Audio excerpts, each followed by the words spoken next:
Assalamualaikum warahmatullahi wabarakatuh. Halo semuanya, semoga kita semua selalu dalam keadaan sehat. Saya Satya Dewi Cakna Budi. Di sini saya akan membuat vlog tentang sejarah dari seorang tokoh ulama yang berasal dari Caruban Madiun. Beliau merupakan pendiri dari Masjid Jami Tegal Sari dan juga pesantren Tegal Sari. Beliau adalah Kiai Ageng Muhammad Besari. Saat ini saya sudah berada di depan situs makam Kiai Ageng Muhammad Besari yang berada di belakang Masjid Jami Tegal Sari. Mari kita masuk ke dalam untuk melihat lebih jauh.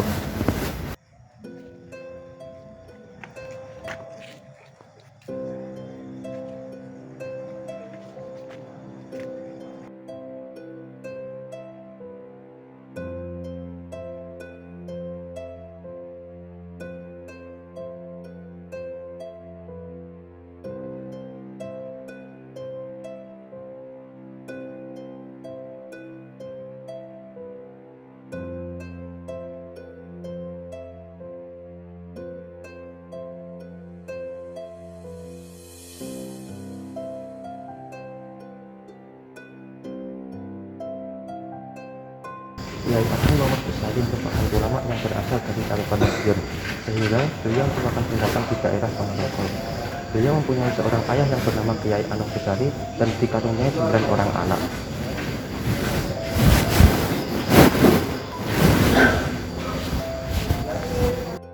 Perjalanan pendidikan Kiai Ageng Muhammad Besari dimulai ketika beliau belajar kepada beberapa ulama yang ada di daerah Ponorogo. Beliau ditemani oleh adiknya yang bernama Kiai Nur Sodik. Kiai Ageng Muhammad Besari bersama dengan Kiai Nur Sodik belajar kepada Kiai Donopuro, yaitu seorang wali keturunan Sunan Tembayang atau Sunan Pandan Arang. Beliau bersama adiknya belajar bersama Kiai Donopuro selama 4 tahun. Suatu hari, Kiai Ageng Muhammad Besari bersama dengan adiknya Kiai Nur Sodik singgah ke kediaman Kiai Nur Salim yang ada di Mandop Ngadisan. Kiai Nur Salim menyukai kepribadian Kiai Ageng Muhammad Besari, sehingga beliau menikahkan putri sulungnya dengan Kiai Ageng Muhammad Besari. Usai menikah, Kiai Ageng Muhammad Besari bersama dengan istrinya belajar kembali kepada Kiai Donopuro selama 1 tahun. Ini adalah kali kedua Kiai Ageng Muhammad Besari belajar kepada Kiai Donopuro. Setelah belajar kepada Kiai Donopuro, Kiai Ageng Muhammad Besari diberi saran oleh Kiai Donopuro untuk membuka lahan di daerah Tegal Sari. Di Tegal Sari inilah Kiai Ageng Muhammad Besari membuka pengajian yang dibuka untuk masyarakat umum. Antusiasme besar dari masyarakat membuat Kiai Ageng Muhammad Besari memiliki banyak murid. Selain dikenal karena kemahirannya mendalami ilmu agama, Kiai Ageng Muhammad Besari juga dikenal karena bijaksana. Beliau pernah mengalahkan para warok, yaitu pemimpin dari Riau Ponorogo. Setelah Kiai Donopuro wafat, perhatian masyarakat tertuju kepada Kiai Ageng Muhammad Besari. Kiai Ageng Muhammad Besari kemudian membuka pesantren yang diberi nama Gerbang Tinatar. Tidak ada keterangan pasti mengenai kapan berdirinya Gerbang Tinatar ini, namun diperkirakan berdiri pada abad 18. Nama Kiai Ageng Muhammad Besari dan pesantren Gerbang Tinatar mulai menjadi terkenal setelah kedatangan Pakubono II, yaitu raja dari Kasunanan Surakarta. Kisahnya, pada saat itu Istana Kasunanan Surakarta sedang diserang oleh Mas Garundi dan pengikutnya.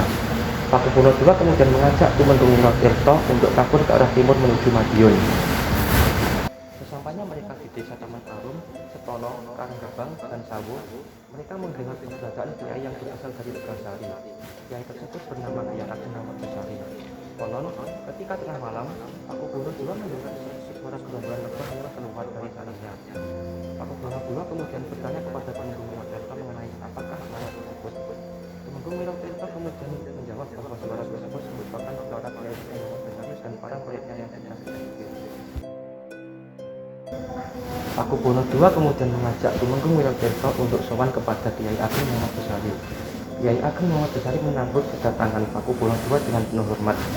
Pakubono kedua kemudian meminta bantuan kepada Kiai Ageng Muhammad Besari untuk merebut kembali kerajaannya yang telah dikuasai oleh Mas Garundi. Jika kerajaannya berhasil direbut kembali, maka Pakubono II akan menjadikan untuk menjadikan desa Tegal Sari menjadi tanah perdikan, yaitu tanah yang bebas dari pembayaran pajak. Setelah berhasil merebut kembali kerajaan Pakubono II, Pakubono II kemudian menepati janjinya untuk menjadikan desa Tegal Sari menjadi tanah perdikan. Pakubono II juga menawari Kiai Ageng Muhammad Besari untuk dijadikan bupati di Ponorogo. Namun Kiai Ageng Muhammad Besari menolak. Beliau hanya menerima tawaran untuk menjadikan desa Tegal Sari menjadi tanah perdikan. Setelah Tegal Sari menjadi tanah perdikan, banyak orang-orang yang ingin belajar kepada Kiai Ageng Muhammad Besari. Nama pesantren Gebang Tinakar yang terkenal. Bangunan-bangunan pesantren bertambah dan pengajaran kitab yang berbahasa Arab sudah dilakukan sejak saat itu. Pesantren Gebang Tinakar akhirnya menjadi pesantren yang cukup maju pada zamannya. Kiai Ageng Muhammad Besari akhirnya wafat pada tahun 1773. Perjuangan beliau diteruskan oleh Kiai Ilhas, kemudian Kiai Hasan Yahya, lalu Kiai Hasan Besari. Pada masa kepemimpinan Kiai Hasan Besari, pesantren Gebang Tinakar mengalami perkembangan yang cukup pesat. Kiai Hasan Besari akhirnya wafat pada tahun 1862 pada usia 100 tahun. Itu tadi adalah vlog tentang sejarah kehidupan seorang ulama yang bernama Kiai Ageng Muhammad Besari. Semoga apa yang saya sampaikan bermanfaat bagi kita semua. Terima kasih atas perhatiannya. Wassalamualaikum warahmatullahi wabarakatuh.